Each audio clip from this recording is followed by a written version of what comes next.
So, earlier this week, Pearl Abyss on PS4 decided their solution to server lag was going to be a 40% mob density decrease with a nearly double respawn increase. So, this is a very hot topic right now, and it's up for a lot of debate.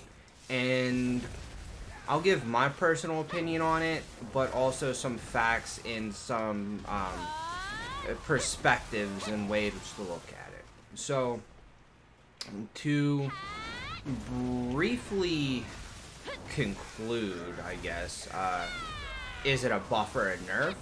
I say both. And I'll kind of go over why. So, I don't know what familiarity you guys have with cadres, but this is the example I'm using in the video. And a lot of other spots that are very popular, like Sawsons and Schultz, Rogues, a lot of Valencia spots have taken noticeable decreases. Same thing with Ackman. Now, the thing is, when they did this 40% mob decrease, they didn't do it in any like organized manner. You know, they weren't like, okay, we'll keep these big packs that people use in rotation and we'll take out the random enemies in the mountains. Like, you see how there's like white dots up here that like don't even tie into anything? They could have very easily got rid of those and nobody would have cared because they would have left the main rotations that people actually grind.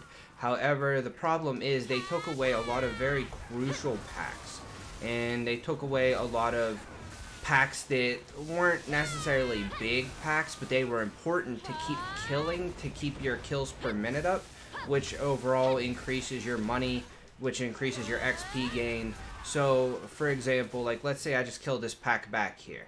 In a lot of areas, they killed all the mobs that would be through here all the way until I get up here. So, with that being said, I would have to spend, 5, 6, 7 seconds going to the next pack just to get loot and XP.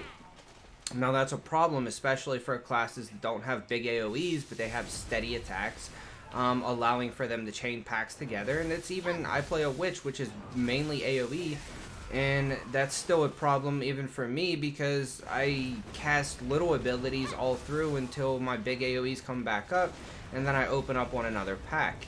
So the debate here is basically, so if you doubled the respawn but only decreased the mobs by 40%, so that would basically be 60% of the original density doubled, which mathematically that would be 120% of the loot, mathematically, in a perfect scenario.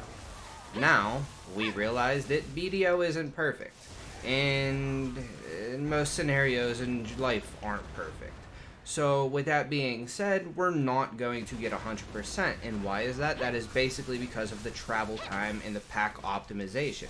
If they were to do it properly, and they were to optimize it, and they were to actually sit down and say, hey, look, we're gonna leave this pack alone, but all these random porcupines and all of the random shit going on that doesn't really matter, that people don't care about, we're gonna remove that to see if it helps the servers at all. People wouldn't care. They'd be like, great, I'm glad none of that annoying stuff is in my way anymore, But they keep all the random stuff there and take away the actual grind spots. So your time in between kills is greater, so that's already taken away from the 120%. There's all other multiple factors that you can actually take into consideration. Like, for example, now it's a lot harder to do quests and guild quests, which can generate a lot of money. So doing one large or extra large, well, we'll just go with large, one large cadres or anything in Valencia typically gives right around 10 million. Well, now if it takes you twice as long or close to it because of how screwed up and how unorganized the density decreases, it's been taking our people right around a time and a half to twice as long to get the same number of kills. So the kills per minute are severely down, which means people are leveling up slower. You're filling up Marnie Stones slower. You're doing guild quests slower. You're getting less loot per hour. Like, all of these things are because of the density decrease, and the double respawn rate does not make up for it in most grind zones.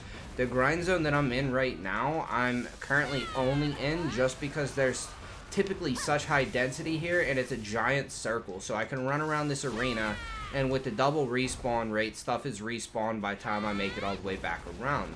Now, there are a lot of rotations that don't flow this smoothly in multiple areas. Like, one of my favorite spots before was Rogues. Rogues is currently trashed in main rotation. There's a lot of Fogan's rotations that are trashed. Ackman, I've seen people in World Chat complaining that Ackman's not even worth going to right now. And to be honest, most people haven't seen any increase in whether or not the servers are actually running better. There's minor increases in some scenarios, but there's still a lot of frame drops, and there's still a lot of things that we deal with that aren't worth, these slight improvements aren't worth destroying rotations for, is basically the general consensus. So, to my solution to this temporarily, they said that, you know, they may increase it in the future.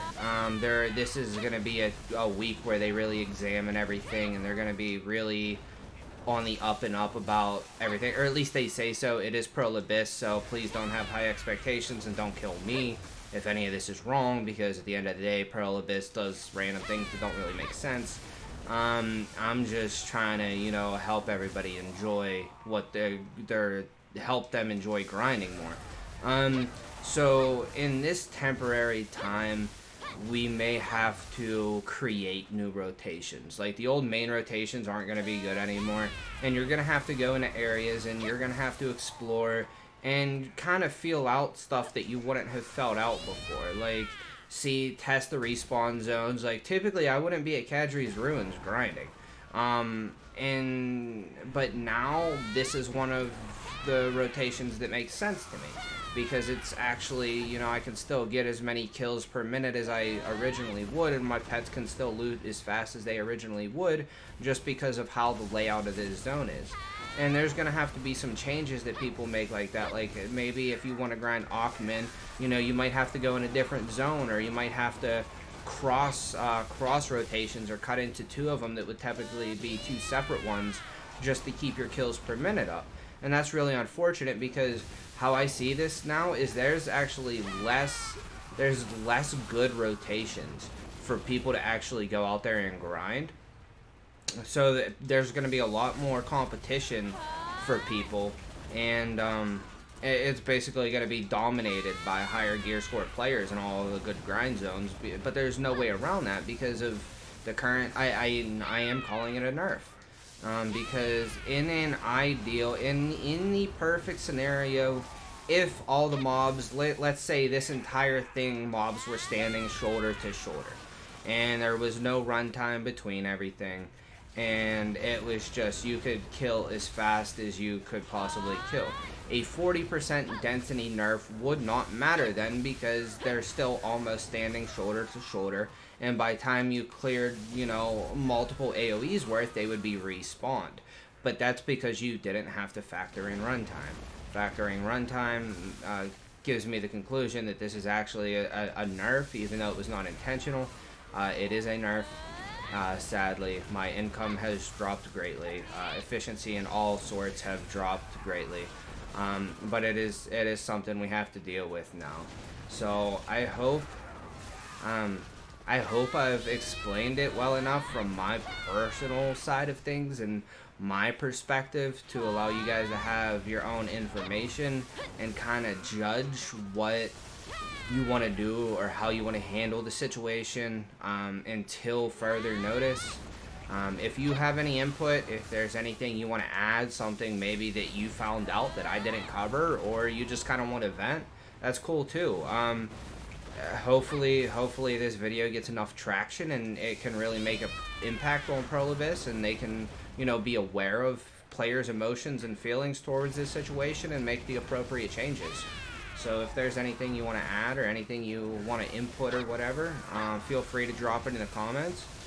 Make sure you subscribe though, because I will be doing a follow-up video with however they react and whatever kind of changes we may see in the next couple weeks and stuff like that.